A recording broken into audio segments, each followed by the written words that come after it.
अस्सलाम वालेकुम। हमतन गोश में खुश आमदीद। तमाम नए आने वाले दोस्तों से गुजारिश है कि हमारे चैनल हमतन गोश को लाइक, शेयर और सब्सक्राइब करें और साथ ही बेल आइकन को प्रेस कर दें ताकि हर नई आने वाली वीडियो का नोटिफिकेशन आपको बर वक्त मिल सके। और कमेंट बॉक्स में अपनी कीमती आरा से ज़रूर आगाह कीजिएगा। शुक्रिया।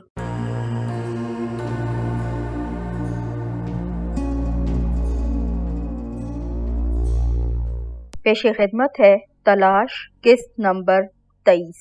इस तजोरी का डायल हिंसों वाला है। 3, 4 और 9 के मिलाप से तजोरी खुलती है। इसमें बेशकीमत जेवरात और कुछ हीरे जवाहरात मौजूद हैं। नकदी मैंने इसलिए नहीं रखी कि हिंदुस्तान के हालात का कुछ पता नहीं चलता, मौजूदा करेंसी राइज रहे या ना रहे। बहरहाल ये एक छोटा सा खजाना है, जब तक मैं जिंदा हूँ इसमें इजाफा ही होता रहेगा। मेरे बाद भी अकल से इस्तेमाल करोगे ना तो कभी ख़त्म नहीं होने पाएगा। नवाब शराफत अली के मुतालिक 2 साल से मुझे कोई सही और मुसद्दिका इतला नहीं मिली। उड़ती उड़ती मैंने ये बात सुनी थी कि वो जायदाद औलादों में तकसीम करके कुछ असासा खुद लेकर अपनी सबसे छोटी बीवी के साथ लंदन चला गया है, लेकिन अभी मैं इस खबर की तस्दीक नहीं करवा सकी। 2 साल पहले तक वो बहरहाल उसी करोफर और उसी जाहो जलाल और जुल्मो तकब्बुर के साथ अपनी जागीर पर मौजूद था।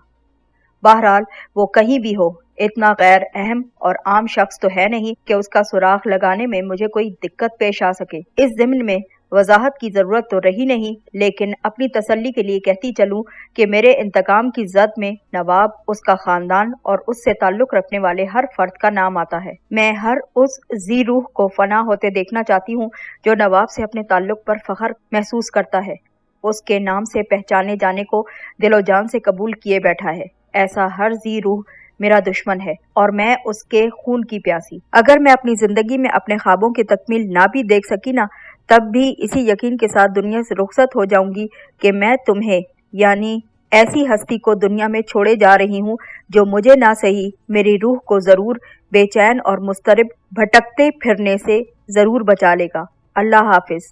तुम्हारी माँ। नन्हे मुन्ने अल्फाज का लामतनाही सिलसिला खत्म हो चुका था और जीखम डायरी जो कि चंद सफ़ात बाकी रह गई थी, वहां पर कुछ ना लिखा गया था। मैंने मशीनी सी कैफियत में उन्हें भी तेजी से अलट पलट कर देखा और गाँव तकिए पर सर टिकाकर साकित बैठ गया। अब तक मुझे यही महसूस हो रहा था कि मैं अपनी माँ की नहीं किसी और की दास्तान हयात पढ़ रहा हूँ, कोई किताब पढ़ रहा हूँ, किसी मुसन्निफ का शाहकार पढ़ता हूँ। लेकिन आखिर में 2 अल्फाज तुम्हारी माँ जैसे अल्फाज जैसे आंखों में खुप कर रह गए थे और मेरा जिस्म शल होकर रह गया था।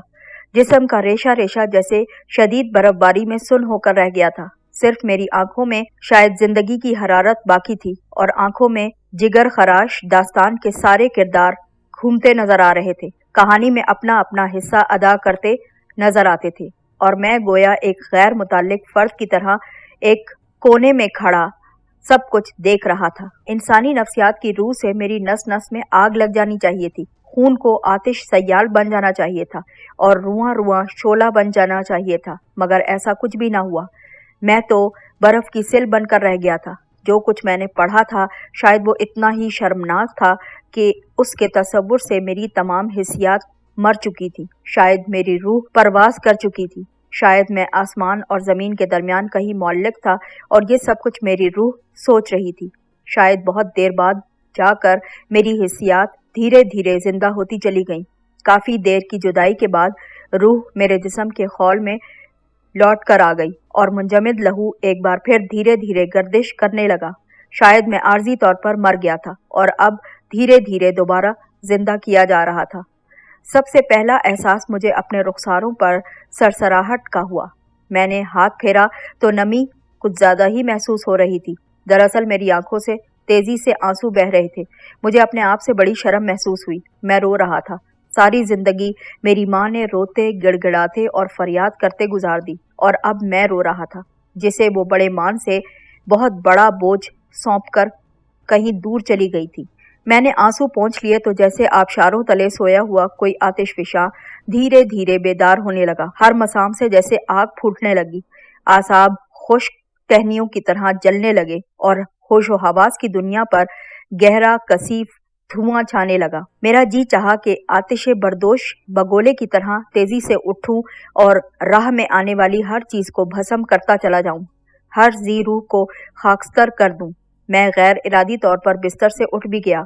उस वक्त मुझे अपना वजूद वाकई आग का एक बेकरां समंदर सा महसूस हो रहा था। फिर जैसे अनगिनत अल्फाज कतार दर कतार मेरे सामने आ खड़े हुए। मम्मी ने डायरी में लिखा था, तुम में शेर की सी गजबनाकी भी हो और लोमड़ी की सी अय्यारी और मक्कारी भी।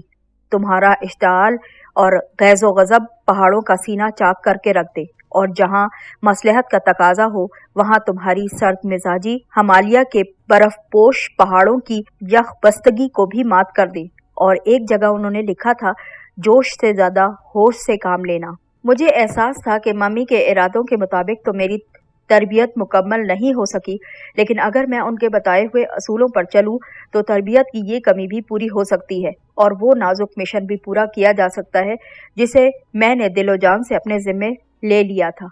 लेकिन महज आंधी, बगोले, तूफान या शोला बनने में मेरी बका बिल्कुल न थी। आंधियां आती हैं और गुजर जाती हैं, बगोले उठते हैं और बैठ जाते हैं, तूफान आते हैं और मादूम हो जाते हैं, शोले भड़कते हैं और फिर बुझ जाते हैं, मगर मुझे तो जिंदा रहना था अपने तमाम तर गजब के साथ। उस वक्त तक अपनी जिंदगी की हिफाजत करनी थी जब तक वो सारा हिसाब बेबाक नहीं कर देता जिसकी वसूली मेरे जिम्मे लगाई गई थी। मैं दोबारा बिस्तर पर ढेर हो गया और गहरी गहरी सांसें लेने लगा। मेरा वजूद मेरे कब्जे से निकल कर भागना चाहता था और मैं हर मुमकिन कोशिश से उसे समेटता चला जा रहा था। बहुत देर की जिद्दोजहद के बाद बिलाखिर मैं अपने आप को मामूल पर लाने में कामयाब हो गया और तब मुझे एहसास हुआ कि दिन कब का चढ़ चुका और टेलीफोन की घंटी न जाने कब से बजती चली जा रही थी और मैं उसकी तरफ से गाफिल था। मैंने उलझन के आलम में उसकी तरफ देखा। एक लम्हे के लिए जैसे मुझे याद ही ना आया कि मैं कहाँ पर हूँ, कौन हूँ और ये टेलीफोन की घंटी क्यों बज रही है। रात भर के लिए अपने हालात से जैसे मेरा नाता ही टूट गया था और मैं किसी और दुनिया में पहुंच चुका था। अपने हालात से मेरा रिश्ता बहाल हुआ तो एहसास हुआ कि मैं इस वक्त रूपा की कोठी में मौजूद हूँ और टेलीफोन उसी का हो सकता है। बड़े नपे तुले और मशीनी से अंदाज में हाथ बढ़ाकर मैंने रिसीवर उठाया। कुछ पीकर सोए हुए थे क्या? दूसरी तरफ से रूपा की खनकती हुई आवाज सुनाई थी। इससे पहले भी फोन कर चुकी हूँ, कोई जवाब नहीं मिला। मैंने सोचा कि अगर तुम इतनी गहरी नींद सोए हुए हो कि घंटी की आवाज से बेदार नहीं हुए तो फिर मेरा तो अल्लाह ही हाफिज है। डायरी पढ़ते हुए अगर मैं फोन की घंटी नहीं सुन सका था तो ये मेरे लिए कोई हैरत की बात तो न थी। इस वक्त मेरे पहलू में अगर खंजर भी उतार दिया जाता ना तो शायद मुझे एहसास ही ना हो पाता। मैं उस वक्त बाथरूम में था। मैंने इंतहाई पुरसुकून लहजे में झूठ बोल दिया। पानी के शोर में घंटी की आवाज को सुन न सका और इसके बाद दोबारा सो गया। मेरी तबीयत कुछ बेचैन सी थी, इसीलिए मेरे पास आ जाते, उसने शोख लहजे में कहा। इस शोखी में एक अजीब सी अपनायत भी मैं महसूस कर सकता था। मुझे अफसोस होने लगा कि ये औरत सपनों के ना जाने कैसे कैसे जाल बुने बैठी थी। मैं जिंदगी की जितनी खुशियां इसकी झोली में डाल सकता था वो डाल चुका। अब मेरा दमे रुखसत था, मगर वो इस जालिम हकीकत से आगाह नहीं थी और मैं सोच रहा था कि किस तरह उसे इस आगाही की आग में धकेलूंगा और ये कहूंगा कि मेरा उसके साथ बस अब 2 पल का ही साथ बाकी रह गया है। मुझे भी मालूम न था कि इस कहानी को इस कदर जल्द खत्म होना है। सच्ची बात तो ये थी कि हमारे दरमियान जो भी एक ताल्लुक उस्तवार था उससे कता नजर मुझे भी अब उससे कुछ उनसियत सी महसूस होने लगी थी। जिंदगी के सफर में उसके शाना बशाना चलना अच्छा महसूस होने लगा था। वो एक नफीस औरत थी। बड़े चुप चुप हो क्यों? उसने यूं कहा जैसे मैं उसके सामने बैठा हुआ हूँ। दरअसल अभी हवा सही तौर पर बेदार नहीं हुए ना, इसीलिए। मैंने आवाज में गनूदगी का बोझलपन पैदा करने की मसनूई कोशिश की। स्टूडियो चलने का वक्त हो गया है और मैंने अभी तक तुम्हारे इंतजार में नाश्ता तक नहीं किया। उसने अपने लहजे में हल्का सा गिला समो दिया। मैं 5 मिनट में पहुंचता हूँ, मैंने कहा और सिलसिला मुनक़ता कर दिया। मैंने जल्दी से मुंह हाथ धोया, बाल बनाए, आईने में अपनी शक्ल देखी। आंखें सुर्ख हो रही थी और तबीयत की बेचैनी और नासाजी का जो बहाना मैं बना चुका था उसकी तस्दीक भी कर रही थी। कपड़े तब्दील करने के बाद डायरी मैंने अपने खास बैग में रख ली और उसे ताला लगाकर एनेक्सी से बाहर निकल आया। रूपा डाइनिंग टेबल पर मौजूद थी। उसने अंगूरी रंग की फ्रेंच शेफून साड़ी बांध रखी थी जिसमें उसके तरशे हुए जिस्म का हुस्न कुछ ज्यादा ही बढ़ गया था। बालों का जूड़ा बनाए वो बहुत हल्का सा मेकअप किए बैठी थी, मगर एक जमाने का हुस्न उसके सादा से सरापे में सिमट आया था। वो अपने सामने कल की डाक का छोटा सा अंबार लगाए बैठी थी और बेशतर लिफाफे चाक करके खत के मजमून पर महज एक सरसरी सी नजर डालकर फाड़ कर रद्दी की टोकरी की तरफ फेंकती चली जा रही थी। एक नजर मेरी तरफ देखकर वो दिलकशी से मुस्कुराई, हाथ बढ़ाकर खतूत का अंबार एक तरफ को खिसकाया, जैसे अब इस मशगले की कोई जरूरत बाकी न रही थी। फिर खादमा को आवाज देकर कहा, मंसूर आ गया है, नाश्ता लगा दो जल्दी। नाश्ते के दौरान बेशतर वक्त खामोशी तारी रही और इसी खामोशी की वजह सिर्फ और सिर्फ मैं था। थोड़े थोड़े वक्फे के बाद रूपा नजर उठाकर मेरी तरफ देखती, मखसूस शोखी, दिलकशी और आसूदगी से मुस्कुराती, जो कभी कभार ही उसके मिजाज पर हावी हुआ करती थी और इस बात की निशानदही करती थी कि वो इस वक्त अपनी जिंदगी की तमाम तलखियों, तफक्कुरात और उलझनों को भूले बैठी है, खुश है, मगन है, आसूदा है और उसका मूड बहुत ज्यादा अच्छा मालूम होता है। जब वो मेरी तरफ देखती, उसकी नज़र में एक तहरीक होती कि शायद मैं कोई बात शुरू करूंगा, लेकिन मैं खाली खाली से अंदाज में सिर्फ उसे मुस्कुराकर देखता रह जाता। मैं इस गुफ्तगू के लिए अपनी इखलाकी जुर्रत और मौसर तरीन अल्फाज जमा करने की कोशिश कर रहा था, जो नाश्ते के बाद मुझे उससे करनी थी। अपनी दानिस्त में मैं बड़े उम्दा अल्फाज जमा कर रहा था, मगर मुझे मालूम था कि जब मैं बात करूंगा तो ये सब अल्फाज इधर उधर कहीं गायब हो जाएंगे। बात अचानक शुरू होगी और न जाने कहाँ पहुंचकर ख़त्म हो जाएगी। ताहम मुझे फिक्र सिर्फ इस बात की थी कि जिस तरह भी मुमकिन हो उसके महसूसात कम से कम मजरूह हों। नाश्ता ख़त्म करके वो उठ खड़ी हुई। मेरा ख्याल है अब हमें चलना चाहिए, उसने अपना बैग संभालते हुए कहा। मैं अपनी जगह बैठा रहा। हाँ, हमें चलना चाहिए, मैंने मुलायमियत से जवाब दिया, लेकिन अलग अलग रास्तों पर। मुझे निहायत माजरत के साथ और मजबूरी के आलम में कहना पड़ता है कि आज से हमारे रास्ते जुदा हो रहे हैं। वही हुआ जिसका मुझे अंदेशा था। मेरे सोचे समझे और ढूंढे हुए अल्फाज न जाने कहाँ खो गए थे। बात अचानक ही शुरू हो गई थी। मेरे जहन में अथल पथल सी हो रही थी और मैं खुद अंदाजा नहीं लगा पा रहा था कि मेरे अल्फाज करख्त थे या फिर नर्म, इनमें मुरवत थी भी या नहीं, या फिर सिर्फ और सिर्फ बेहिसी थी। अंदाज दिल दुखाने वाला था या दिल रखने वाला। मुझे नहीं मालूम कि मैंने क्या कहा और किस तरह कहा। ये तो मेरी आज की शूटिंग के डायलॉग थे। तुम क्यों कर बोलने लगे? कल तुमने भी स्क्रिप्ट पढ़ा था क्या? इसीलिए ये सारे अल्फाज कहते हो? वो बदस्तूर मुस्कुराए चले जा रही थी। नहीं, मैं बेहद संजीदा हूँ, हद से ज्यादा, मैंने एक एक लफ्ज पर जोर देते हुए कहा। मेरी जिंदगी में मेरे लिए इससे ज्यादा संजीदगी का मकाम शायद कभी ना आए। मैं तुमसे अब रुखसत चाहता हूँ। मुझे अफसोस है कि रफाकत और दोस्ती की राह पर मैं ज्यादा दूर तक तुम्हारा साथ नहीं दे सका। इसके लिए मुझे माफ कर देना। उसका चेहरा यकलख्त यूं सफेद पड़ गया जैसे कोई अफरियत उसके सामने आ खड़ा हुआ और दहशत से वो करीबुल मर्ग हो चुकी, या फिर जैसे किसी जन्नाती मखलूक ने उसकी शहरक से मुंह लगाकर पलक झपकते में उसका सारा खून चूस लिया हो। उसकी नजरें मेरे चेहरे पर जमी थी, लेकिन हाथ इस अंदाज से टटोल कर कुर्सी तलाश करने लगे जैसे वो अपनी बीनाई तकरीबन खो चुकी हो। डाइनिंग चेयर तलाश करके वो यूं धीरे धीरे मशीनी से अंदाज में उस पर बैठ चुकी थी, जैसे उसे अंदेशा हो कि कोई ये कुर्सी उसके बैठने से पहले ही खींच लेगा। फिर उसके होंठों से सरसराती हुई आवाज निकली, तुम मुझसे मजाक तो नहीं कर रहे हो ना? हरगिज नहीं, मैंने आहिस्तगी से जवाब दिया। वो एक लम्हे के लिए फिर से खामोश हो गई और ये लम्हा मुझे बहुत तवील महसूस हो रहा था, क्योंकि इस दौरान उसकी नज़र मुसलसल मेरे चेहरे पर गड़ी हुई थी और पहली बार मुझे ये एहसास हो रहा था कि एक मजरूह औरत की नज़र किस कदर चुभती है, कितनी तकलीफ महसूस होती है उन निगाहों को देखकर। क्या मैंने कभी तुम्हें कोई तकलीफ पहुंचाई है? क्या कभी मैंने तुम्हें मायूस किया है? तुम्हें इज्जत और मोहब्बत देने में कोई कमी रह गई क्या मुझसे? तुम्हारा कोई मसला हल करने से इनकार किया है या फिर तुम्हारे किसी दुख में शरीक होने से मुनकर हुई, बशर्ते कि वो तुमने बताया हो, या मेरी वजह से कभी तुम्हारी इज्जत नफ्स को कोई ठेस पहुंची हो? ये कहकर उसने बदिक्कत थूक निकला। उसकी हसीन गर्दन पर नीली नीली रगे सी उभर आई थी। मुझे तुमसे ऐसी कोई शिकायत नहीं है, किसी भी किस्म की कोई शिकायत नहीं। मैंने कहा, मैंने अपनी जिंदगी में बहुत कम दिन ऐसे गुजारे हैं जो हसीन यादों से आरास्ता रहे हों, और उनमें से बेशतर दिन वो हैं जो तुम्हारे साथ गुजारे। मैं तो तुम्हारा एहसानमंद रहूंगा और ये दुख दिल में लेकर हमेशा के लिए रुखसत हो रहा हूँ कि मैं तुम्हारे लिए कुछ भी नहीं कर सका, लेकिन मजबूरी कुछ ऐसी संगीन आ पड़ी है कि रुखसत हुए बगैर कोई चारा नहीं। यकलख्त जैसे उसका नुचड़ा हुआ लहू जिस्म में लौट कर आ गया हो और फिर सारे का सारा चेहरे पर सिमट आया हो। आंखों से शोले फूटने लगे उसके। मजबूरी, मजबूरी, मजबूरी, उसने ये लफ्ज 3 दफा दोहराए, गोया नफरत से फर्श पर थूक दिया। एक तो मैं तुम मर्दों के मुंह से ये लफ्ज सुनते सुनते तकरीबन तंग आ चुकी हूँ। मुझे नफरत होने लगी है उस मर्द से जो इस लफ्ज का सहारा ले। मुझे बहुत नफरत है, मगर मुसीबत यह है कि मैं तुमसे नफरत करना चाहूं भी ना तो नहीं कर सकती। उसने एक तवील सांस लेकर गोया अपना इश्ताल कम करने की कोशिश की।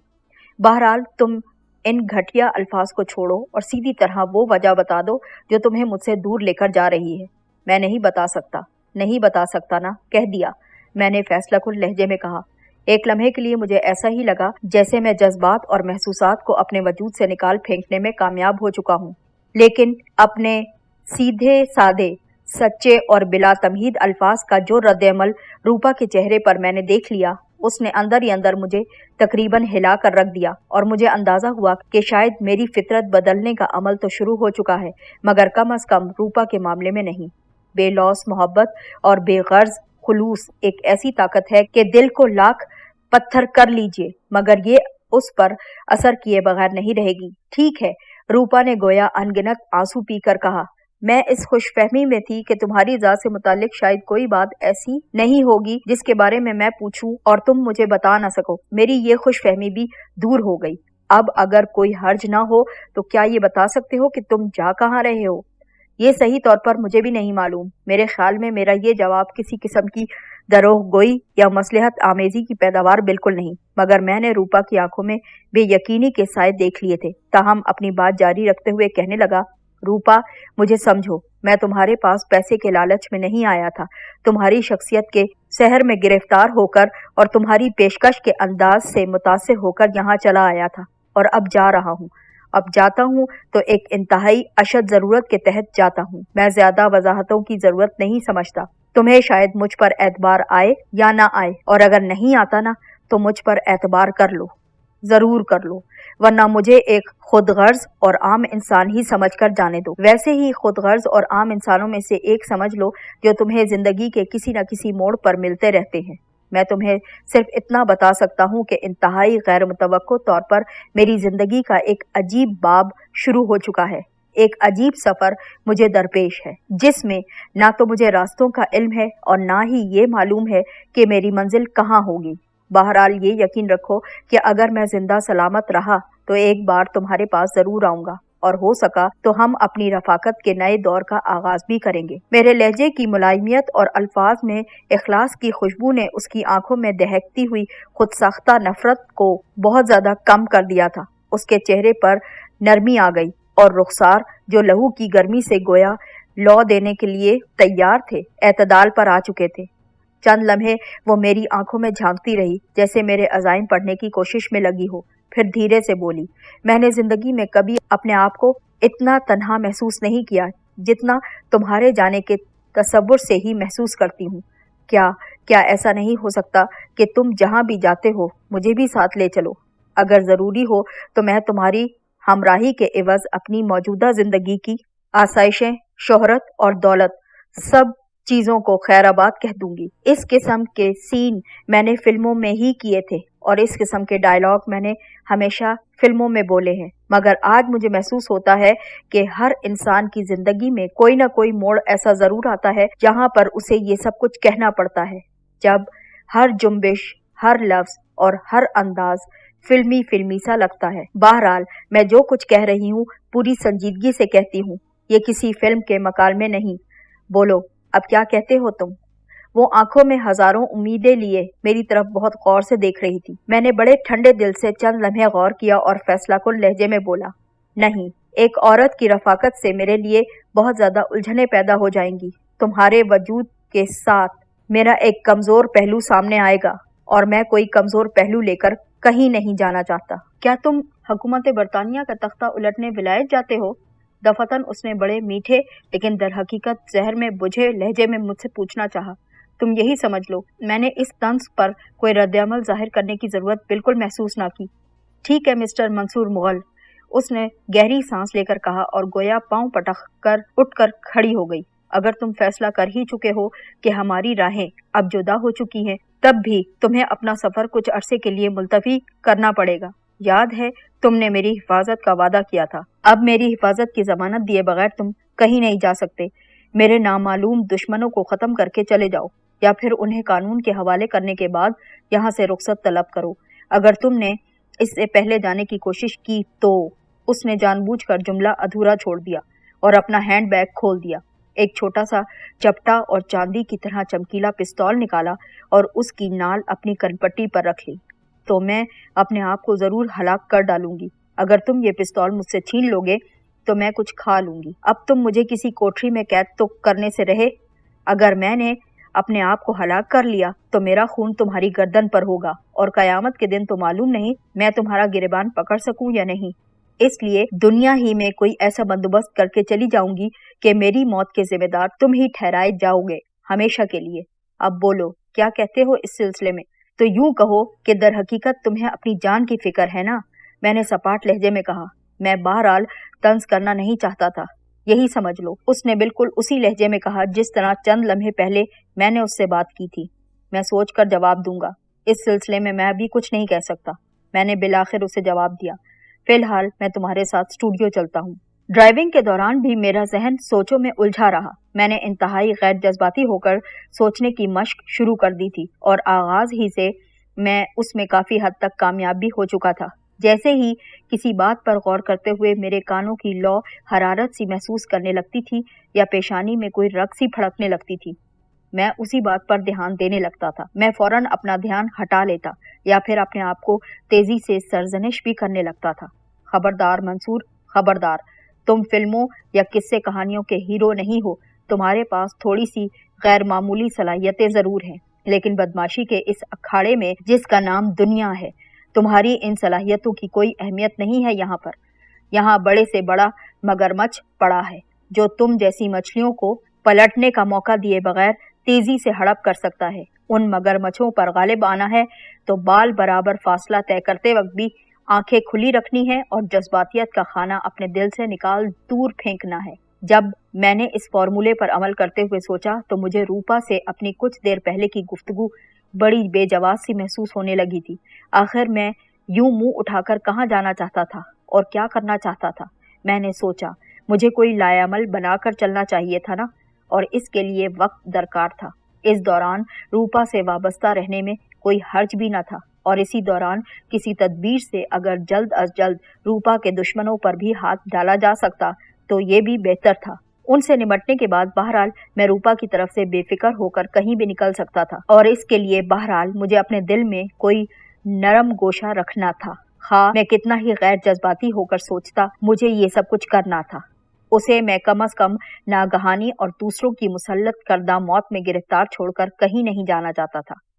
इस फैसले पर पहुंचने के बाद मैंने अपने आप को बेहद पुरसुकून और पुरएतमाद महसूस किया। हत्ता के स्टूडियो में पहुंचने के बाद दोपहर को खाने के वक्फे के दौरान में जब रूपा से मेरी दोबारा मुलाकात हुई और हम प्रोडक्शन के दूसरे आदमियों के साथ जरा आराम करने के लिए बैठ गए तो मेरा मूड इस हद तक खुशगवार हो चुका था कि मैंने उन्हें कई लतीफे भी सुना डाले। किसी को मालूम न था कि मैंने कितने भयानक शोलों को हंसी के आबशार तले दफन कर दिया है। ऐसा लगता था कि मेरा एक नया जन्म शुरू हो चुका है, एक इस्लाह शुदा जन्म, जिसमें मैं अपनी बहुत सी खामियों और फितरी खसाइल पर गालिब आ चुका था, या फिर मेरी शख्सियत पर एक और शख्सियत का खौल चढ़ चुका था। पुराना मंसूर उसमें कहीं कैद हो चुका था और उसकी सुलगती रूह का धुआं अंदर ही अंदर बल खा रहा था। शोले ताकत पकड़ रहे थे और आग का एक समंदर तख्लीक कर रहे थे जो एक हकीर से कूज़े जां में बंद था।